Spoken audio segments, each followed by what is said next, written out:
Thank you very much for being interested in taking Jiu-Jitsu to the next level by lowering the bar, and we do that with the Teach Grappling Instructors course. This teacher training is meant for you to get good at teaching beginners, which is a very different skill set from teaching high-level athletes. So let's look at the course here on the computer. I split it into level 1, 2, and 3. It's arbitrary levels, and it's all one course, but it makes it easier to assimilate. We have some introductions, something about warm-ups, and then the first thing we do is the floor wizard progressions. Floor wizardry means, it's a name I came up with that really is the foundational technique. If you can't move your hips, if you can't be on the back with your shoulders and do hip escapes, you're never going to be able to master jiu-jitsu techniques. So before you have the techniques, you need the physical movement skills. That's the floor wizards. And the smart thing about it is they all connect together. So we after we have mastered the 10, 15 different movements, then we're able to seamlessly integrate them together. Think about it like shadow jiu-jitsu. Just like shadow boxing, you should be able to do jiu-jitsu with yourself. And that's the essence that technique is based on. Then we have partner drills, which are meant to be fun, challenging, and gets your pulse up and also gives you coordination and body control with a partner. And it's teaching you, again, the fundamentals of pushing and pulling and using the other person's weight or angle to do something. So these partner drills are meant to break the ice, because new people that come into jiu-jitsu, they are usually intimidated, awkward, and this is meant to deal with that. Then you have combat games, things like sumo wrestling and getting double underhooks and lifting the person. Think about this like, I can't believe it's not jiu-jitsu. It's so similar to jiu-jitsu, and it's teaching you many of the same things that jiu-jitsu are teaching you, but you never have to tell people this is called underhook, and you do arm drag like this, and then you take a front headlock. It's too soon to do that in an introduction course. The level 1 is what you teach people on day 1, and their first 10 classes and the first 15 classes. The goal of the level 1 of this training is to get people hooked. And they get hooked by feeling that jiu-jitsu is fun. Jiu-jitsu is for me. I should do this instead of doing paddle or going to the gym. That's the whole point of it. Then we have on the course, let's see, a basic stretching sequence. You don't have to be a yoga teacher to do that. And then the do's and don'ts. The don'ts are probably more important than the do's. What you do is not important. It's avoiding the huge mistakes that beginner teachers make. Making people feel stupid is number 1. Making people feel like they're wasting your time. I'm not going to go back to jiu-jitsu because I felt so dumb and I felt like I was wasting the instructor's time because I didn't understand what he was saying. That's a huge no-no, probably one of the biggest no-nos. And we'll talk about that here, how to break the ice, how to give people teasers for the next class. Basically think about the whole level 1 as a sales course. How do we sell jiu-jitsu to muddlers, people that have no idea about jiu-jitsu? How can we convince them that jiu-jitsu is a good idea? And then finally, just time management, room management, not speaking for more than 2 minutes, how to connect instead of correcting people. Yeah, that's it for level 1. Let's move on to level 2. Level 2 is the fundamentals of actual jiu-jitsu. I believe that fundamentals, and everybody I've talked to agree with this, fundamentals is the uncontroversial stuff, things that everybody agrees on. There is nobody in jiu-jitsu that says closed guard is not jiu-jitsu. It's not relevant at all. Nobody does closed guard anymore. The stuff that are too boring for someone to think and talk about, that's the fundamentals.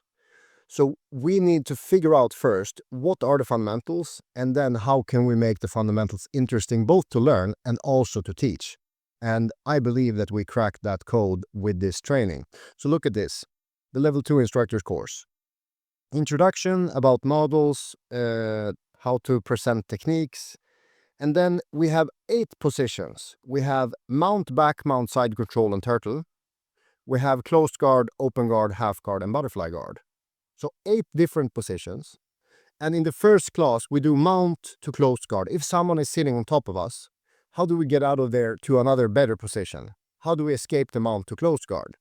That's we had to start somewhere, and we thought it was a good idea to kind of worst case scenario. Your brother has pinned your arms down and is trying to spit on in your mouth or whatever happened when we were young. Like we have some trauma to being mounted. This is how you mount. You go to the side, you push the knee, you get one leg, and then you do it on the other side. 1, 2, clap. We had broken down how to instruct techniques and create context for beginners. So you can forget everything you've learned from Danaher and Lachlan Giles and these guys because they are great at being experts. They are geniuses because they can keep so many things in their head at the same time, contradictions and exceptions and all that. You need to not teach like that because you have a room full of drunk people that don't speak English and you need to lower it down to that level. And Lachlan and John Danaher can't do that. Their job is to take jiu-jitsu to the next level. Your job is to lower the bar so low that people understand exactly what you're saying and they think it's fun and you know you're demystifying it and making it accessible. And you have to lie to do that. You say this is the best way to get out of here. It's not the best way. Danaher is teaching the best way. You are teaching the easiest way. So you need to constantly lie to them in white lies. It's not intended to harm them. It's intended to help them and simplify things. And when you have brand new people, you need to oversimplify. So the first class, we're just doing mount to closed guard. The next class, we're doing open guard to mount. So we're in open guard, we're trying to get to mount, and we make a game or two out of that. The third class is closed guard to open guard. How do we stand up and break open the open guard? 3 different concepts, very similar to each other. But now, the catch-up class. The catch-up class is if someone missed one of the classes. We had 3 classes, and now we have a 4th class, where the goal is to connect the dots. We have 3 different... We have 3 different techniques or situations. Now we connect them into a little pyramid flow chart where one technique leads to the other, and back where we started, and do that over and over. We created a looped drill. Okay? If you missed one of the classes, this is the catch-up class. You can come in here. It's lower, like it's not the same structure as the other 3 classes because this is more, I get to repeat or I get to catch up or connect the dots and ask questions, and it's more informal and more time is dedicated to actually putting all this together. And then we do the same thing for 3 other positions like side control, submission to mount, and open guard to side control. Slightly different positions. We're still doing the mount and the guard pass, but now we introduce the Americana, and if he defends the Americana, we can go to mount. And there's a very good reason we did it like this, is because now we added on side control, which is basically a mount, but you're not sitting on top of him, you're on his side, but you can connect it to what you already know. And by the end of these 3 classes, we make the same drill we made before, but instead of passing straight to mount now, we're passing to side control and then mounting. So we're tweaking what we already know a little bit. So we're learning new things, but we don't feel like we're learning new things. We feel like we're learning the same things better.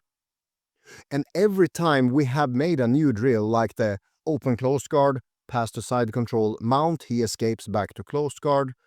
Every time we start a class, we're going to continue to do that same exact drill for class after class after class. And instead of just coming up with something brand new, like some leg lock entanglement, like many people do, we tweak it a little bit.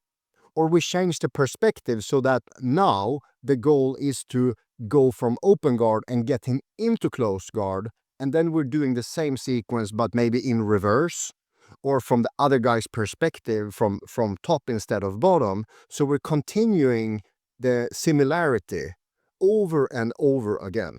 Sorry, I'm going to talk forever if I continue to do this. Same for, I just call this module, like module 1 is 8 classes, module 2 is 8 classes. So all in all, there are 5 modules with 8 classes in each. and that's 40 total. So the whole white to blue belt curriculum, or the beginner's fundamentals curriculum, is 40 classes. And the way it works is we go through the 8 classes, and then we go through those same 8 classes one more time from the other guy's perspective. So all the what ifs, but what if he does this? What if he does that?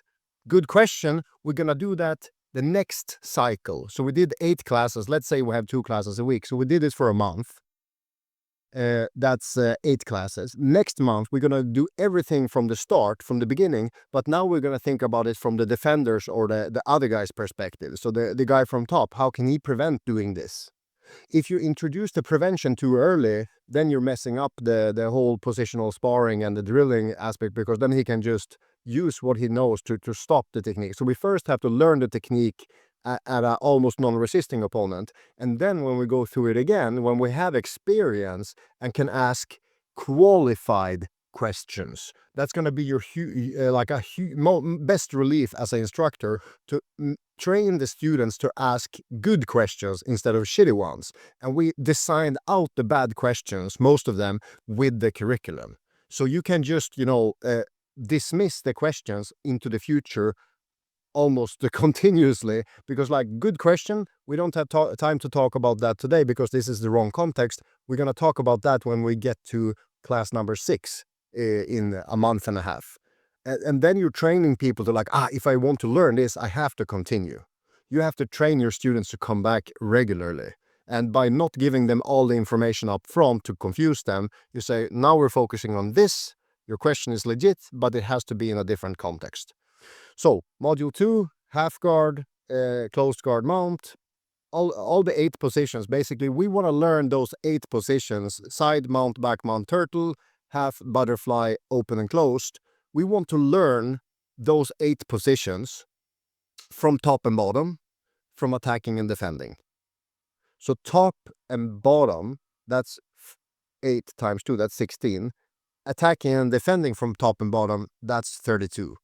So 32 classes to understand these positions, what you should do from top and bottom for attack and defense, plus the catch-up classes. So in total, 32 classes plus the catch-up classes and the connecting the dots, that's 40 classes. And we're going through all classes twice, remember, because we want the repetition. So that's 80 classes. That's about a year. So going through the whole curriculum should take about a year. And if the students are very attentive and paying attention, they can potentially learn the fundamentals of jiu-jitsu in 80 classes. If they're slower learner, maybe 160 classes. So 1 to 2 years to master the fundamentals.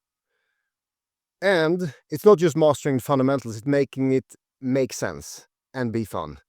People need to be entertained and enjoy it and feel like they're in a no pressure, relaxed environment, but at the same time that they're actually learning something in a sequence and order that has some thought put into it. And I and my helpers on this course did that for you.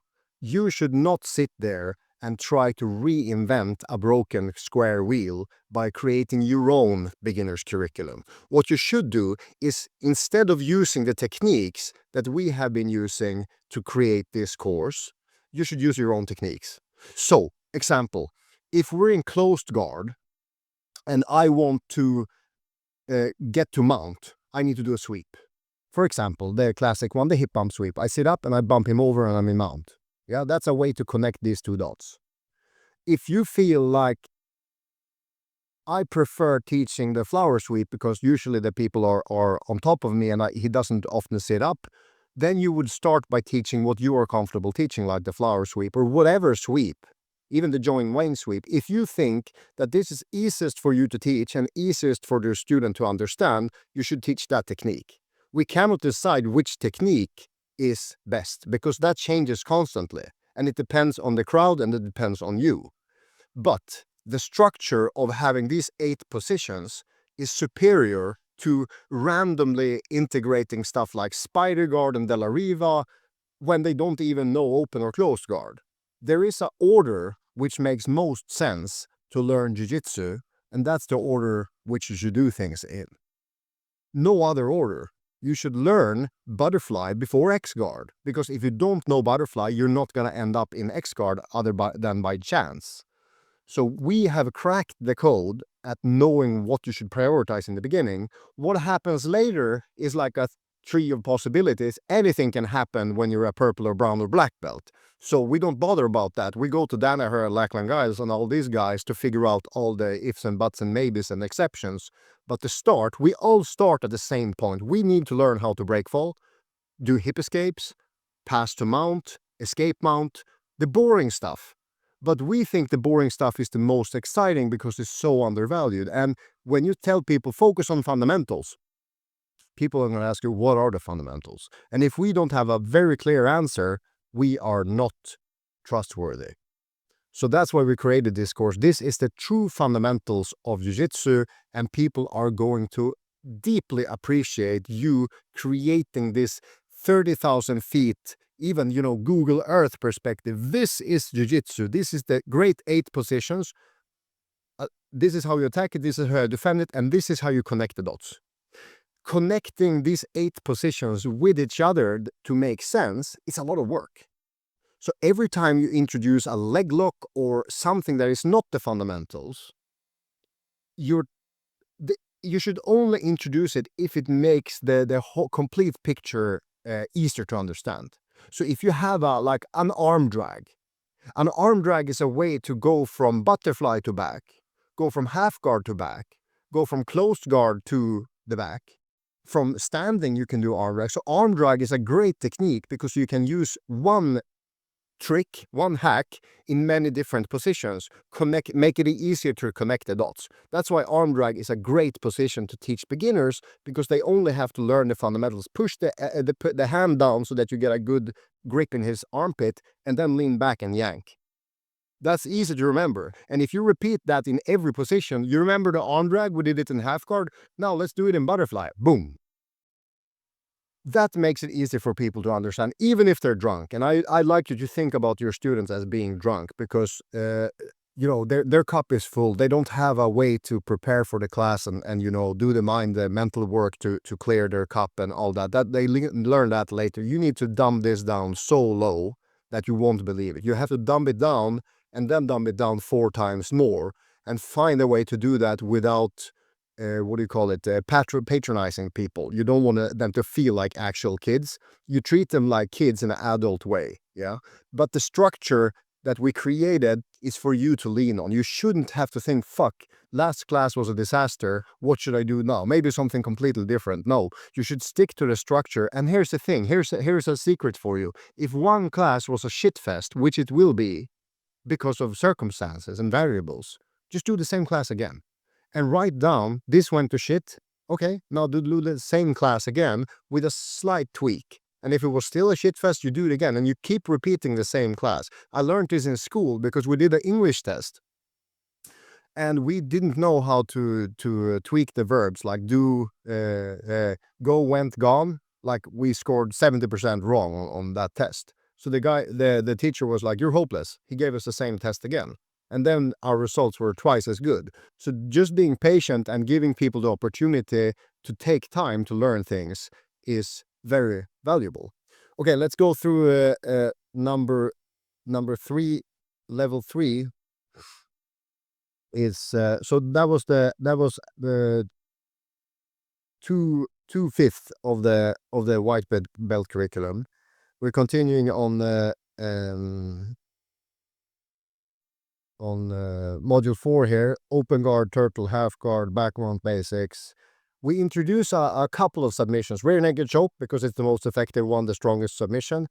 Straight arm locks, because you can do it from closed guard and mount. So armbar is nice because you can do it from many positions.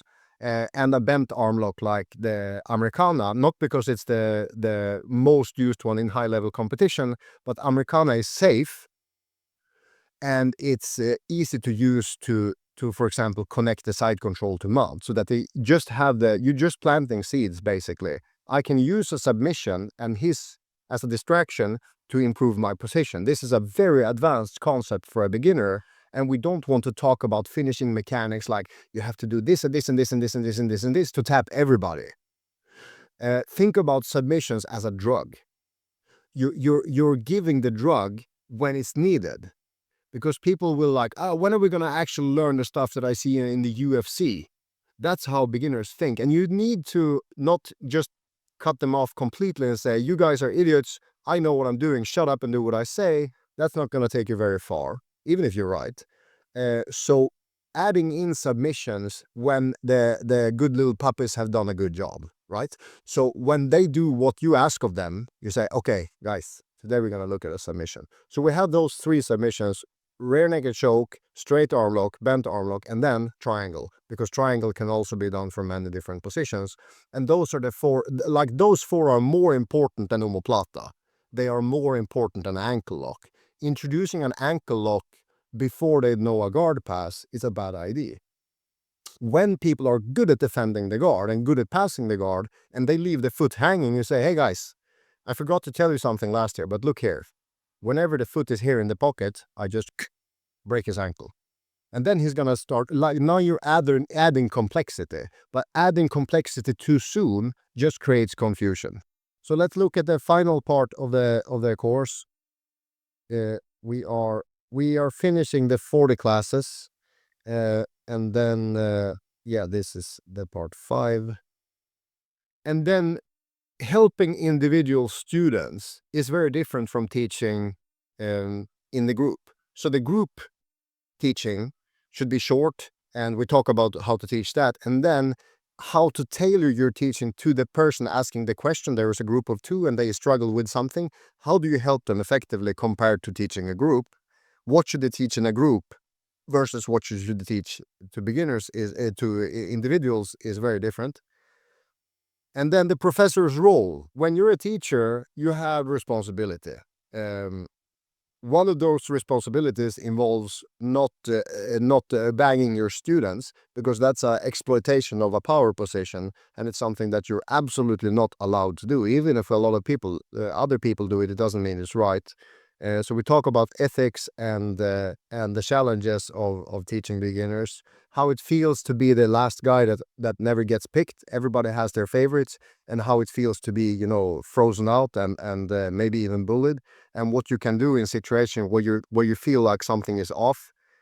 Basically, just being a responsible adult.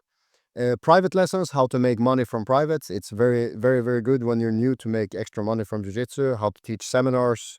This is just absolute fundamentals, and you can teach seminars even if you're a purple belt, because teaching is easy. Teaching anything is easy. You just have to find a group of people that know less than you and teach them what you know.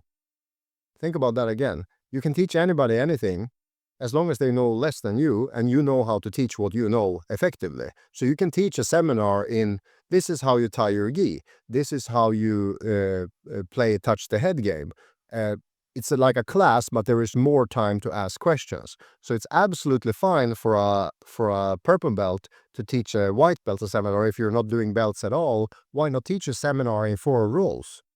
Because people are ready to pay 40 euros, 40 pounds, $40 for getting that extra attention, that extra time, when it's just focusing on the specific topic of the seminar. Theory of instructing, planning classes for several weeks in advance. Let me start over. Let's say I start talking about something and I just lose track completely, and I'm like, brain fart. Sorry, let me start over. We were talking about, and then you backtrack. This is a very helpful tool that I wish I'd learned earlier, because it takes away, I feel embarrassed and I'm such an idiot. Oh, like just having a teaching tool to, like, okay, I have no idea what I'm talking about anymore. Sorry, let me back up. That's very helpful. And we have lots of hacks like that in this course. Finally, perfectionism, just putting too high expectations of yourself, basically all dealing with imposter syndrome and not feeling like an absolute fraud just because you're teaching jiu-jitsu even though you're not a world champion. This is absolutely normal. This is absolutely normal, and something we need a strategy to deal with. So there are about 160 something classes in the curriculum. None of them are longer than 4 minutes. We want this to be easy to digest over a period of time. This is not a course that you should blast through. If you do that, you need to go over it again. This is supposed to be your helper for your first 2 years of instructing. After 2 years, you're gonna get it and you're gonna start modifying what we have created to fit you and your students better. But using this course will cut away 7 to 10 years of trial and error teaching beginners. Teaching an advanced class is easy. Even if you're not so experienced in jiu-jitsu, you can teach an advanced class because then you say, okay, we're doing the warm-ups, and then today let's use our favorite guard pass from the saddle. Yeah, just do your favorite guard pass, and then when they're done, okay, now combine it with a leg lock, maybe the inside heel hook, good. Now sparring. That was an easy class to teach. Most people can teach advanced classes. Very few people know how to teach beginners because beginners, they don't have the context. They don't have the fundamentals. They don't have the basics of the fundamentals that fundamentals are based on. This requires education, time, patience, practice, dedication to learn this. Lowering the bar gets harder and harder the lower the threshold you try to make it. If you want your ex-girlfriend's mom's best friend to start jiu-jitsu, that's going to be difficult. You need a strategy for that. This course has that strategy. The goal of this course is to make money. And the way to make money is to empower people and help them. And the way you do that depends on the person, and it depends on you, and you need many different options. That's why we have so many classes, because every little topic needs its own discussion, because without that little hack or tip or help, you're going to feel lost. And then you're going to start rambling and maybe do things that makes people feel more confused or maybe sad or whatever. We want to avoid the biggest mistakes, and that's what this course is all about. There will be more courses in the future, but this will be the most important course if you want to make money from jiu-jitsu and feel like you have a job that is not just a job for a paycheck, but a vocation. Money makes things scalable. Money makes things if you make money from something, you can prioritize it more. If you love jiu-jitsu and you make money from it, it makes sense to quit a shitty job and just do jiu-jitsu. And if you get the tools with this course to actually do that effectively, you can go from 100 members to 500 members in the course of a couple of years. Then you're making a killing business. But you can only do that. Like, I heard a quote that can summarize this whole course. You can get anything you want in life, but you have to learn how to give people what they want and what they need. And you can learn this in this course. Please purchase it. I guarantee it will be the best investment you've made in your own career and in your own BJJ.